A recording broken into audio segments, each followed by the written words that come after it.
Alright, so today I'm going to be doing a quick gear review of these Leatt EXT 3.0 knee pads. I just kind of want to start off by saying, you know, I'm a really big fan of Leatt. I like the products that they put out. I think that they're probably one of the better manufacturers for real good quality enduro gear on the market right now. That being said, I'm not that crazy about these mounts. My head's in a different space.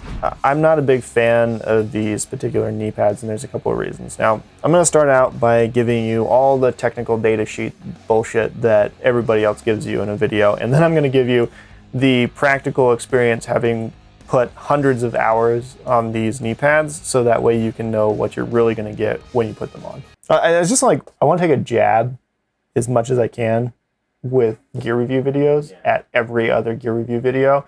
Like, these are gloves, look at them, they're pretty.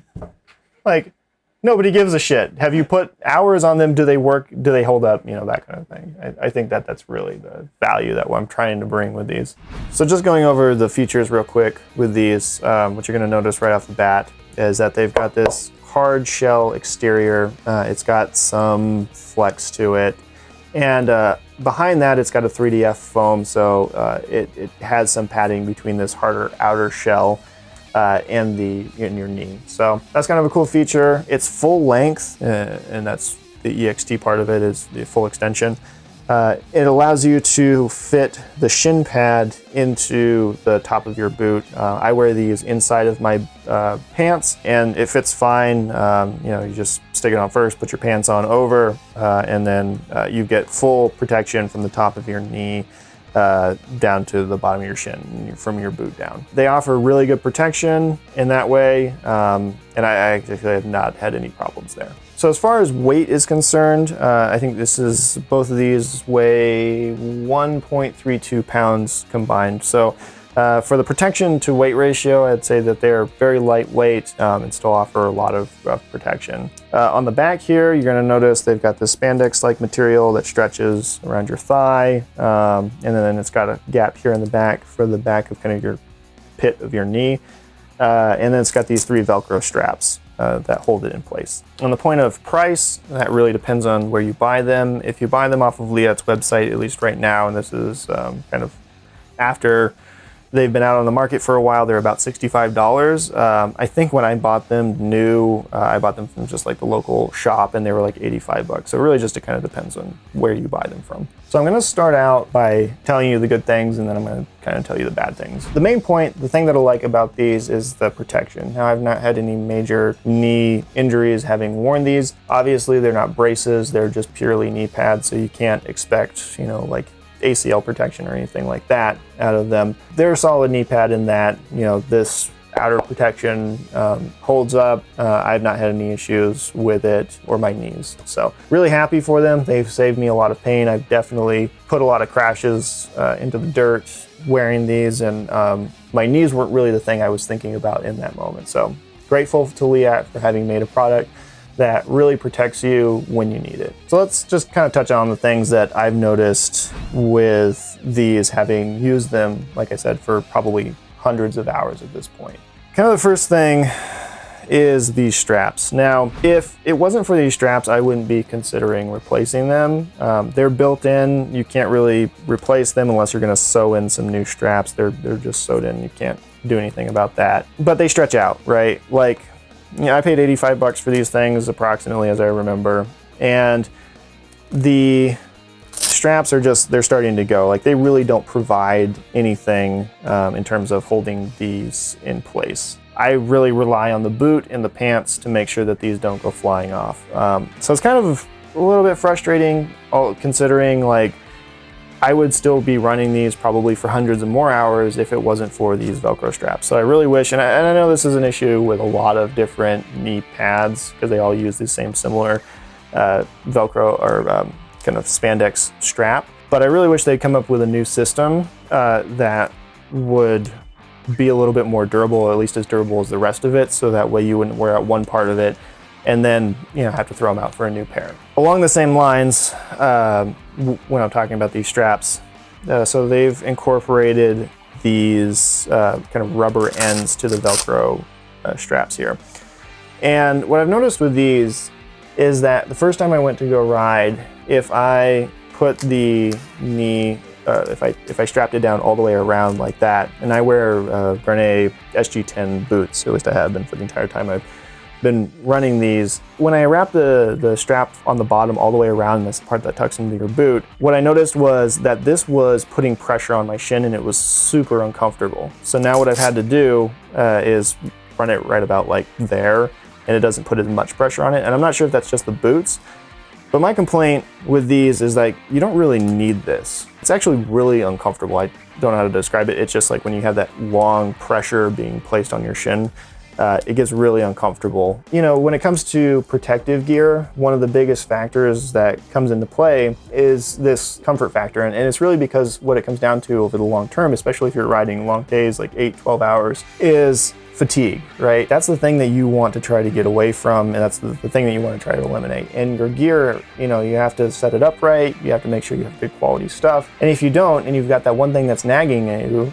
it's going to be really uncomfortable, and it's just going to make your ride miserable. Along the same lines of discomfort, what I noticed was that the inside, and it kind of wore out pretty quickly, you can see it here, it's got this anti-slip material.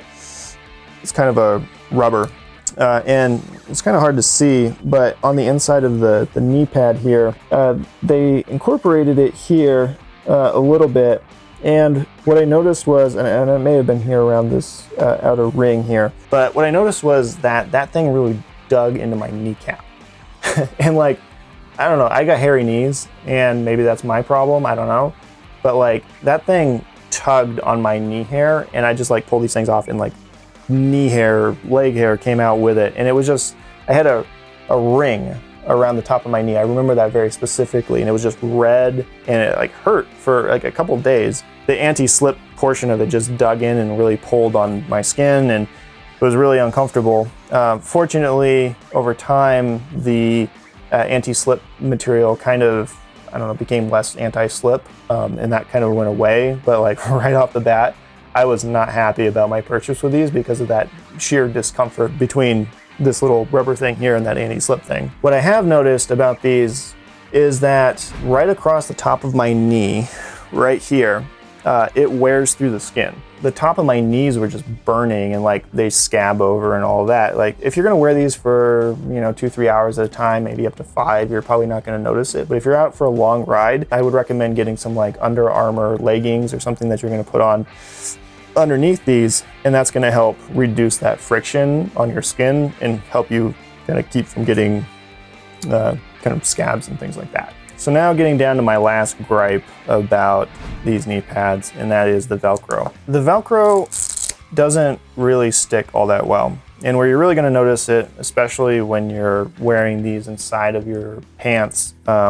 is you'll go and you'll put your socks on, put your knee pads on, and then you go to put your riding pants on, and what it does is it does this, and it just rips these away, and then you've got this thing stuck to the inside of your pants. You know, these Velcro straps just don't hold very well against the stretchy material. So that pretty much sums up everything that I have to say about these knee pads. I'm just going to close out by giving you some kind of general values, so that way you can kind of know where I stand across the board. So the first one is comfort. And on comfort, I'm gonna have to give them a 1 out of 5 because that's my biggest gripe about all the different functions of these. Secondly, is durability. And on that point, I'm also going to give them, well, I'm going to give them a 2 out of 5. And the reason is because from a protection perspective, they've held up great. Like there's no problem with the protective features. It's just the usability features, the things that hold them in place that have kind of worn out before anything else. So from that perspective, you know, I think 2 of 5 is probably fair. It's not great, but it's not the worst it could possibly be. Yeah, need to wash these. So on the point about protection, I'm going to give these a 5 out of 5 because since I've been wearing them, they haven't, I haven't experienced any major knee injuries. Now, of course, these aren't knee braces, they are just pads. So I'm only thinking of that in terms of like direct impact to my knee. These, I think, from that perspective have been great. So the last point I think is just value overall, and that's taking into consideration the price. So $65, I think it was like 20 bucks less than I paid. I think I paid 80 bucks for these, 85 bucks, let's say. And I think at that price, they're probably middle range as far as knee pads go. They're not the most expensive you can buy, but they're certainly not the cheapest. And given that there's good protection, even though the quality, or at least the comfort, isn't there, I could be wearing some sort of Under Armour or some sort of like legging to kind of help with that abrasion issue. If I was doing that, my opinion of them would probably be higher. At that point, I think I'd only have to complain about the way the straps have held up. So I think from that perspective, giving these 3 out of 5 in total value is probably a fair rating for them. The last thing I want to touch on is these GoPro chin mounts that we make for all the different enduro off-road helmets. These are made specifically to mount GoPros and other action cameras to the chin of the helmets. They're made specifically for the helmets. They do a bunch of really cool things like setting the distance from the helmets to the camera so you can get good tilt back angle. They're mounted with 3M mounting tape. They're super secure. We do a bunch of really cool things about these, but if you want to learn more about them, click on the link in the description below. It'll take you to your store. We've got like 40 of these on the market right now for individual helmets, and we're coming out with more all the time. So if you're interested in a great GoPro chin mount for your helmet, check these out. All right, guys, thanks for watching this video. That pretty much sums up everything I have to say about knee pads and chin mounts and comfort and all the above that you just heard me say. Smash that like button and subscribe to our channel, and check us out on Instagram because we're over there too, and TikTok and all the other places. Check out our website. Appreciate you taking the time to watch this video. Check out more of our videos, and we'll catch you next time.